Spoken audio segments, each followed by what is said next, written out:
Hi, my name is Ben Chang, and I'm your host tonight for MSNBC's evening segment Calling in from Boston.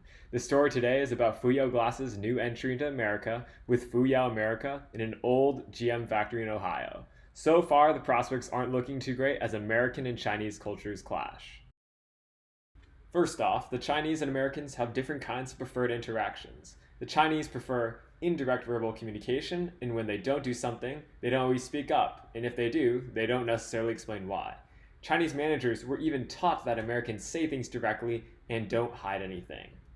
This was really frustrating to Americans who expected direct communication, and if they did something wrong, they preferred to be told what they did.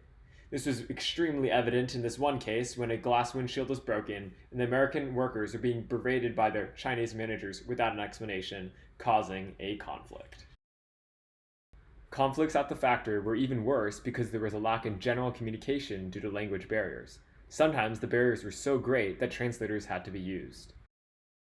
The Chinese are very group-oriented. In China, team leaders call out attendance with numbers and the workers stand attention like an army.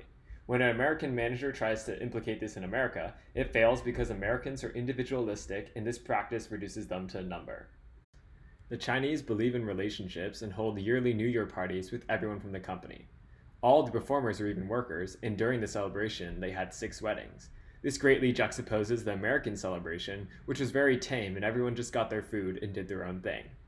There is also a difference in social power between the two cultures.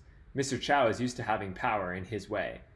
When asked about the possibility of rain during the opening ceremony, Mr. Chow said it won't rain, and his word against preparation was final.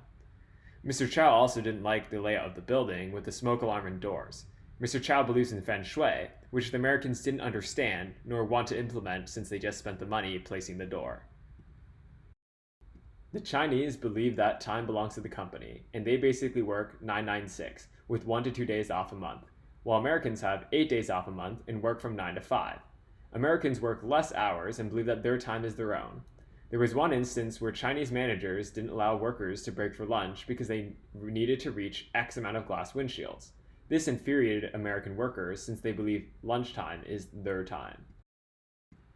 There are many missteps at Fuyao America. The work style is different. The Chinese value speed, efficiency, and low costs, while Americans value quality and individuality. There was also a huge language barrier. Management should resemble both cultures, and everyone should be able to speak both languages and at least try to understand each other. Mr. Chow tried to fix the problem by replacing American leadership, but that only made American workers feel alone with no one to talk to. To fix Fuyao America, they need to change their strategy. Mr. Chow even said, "When in Rome, do as the Romans do." They need to create relationships between coworkers, work on the language gap, and keep workers happy. They need to manage the American way, otherwise workers will continue to be unhappy and productivity will suffer. When in America, do as the Americans do. That's all we have for the story, and this is Ben Chang signing off. Have a great night.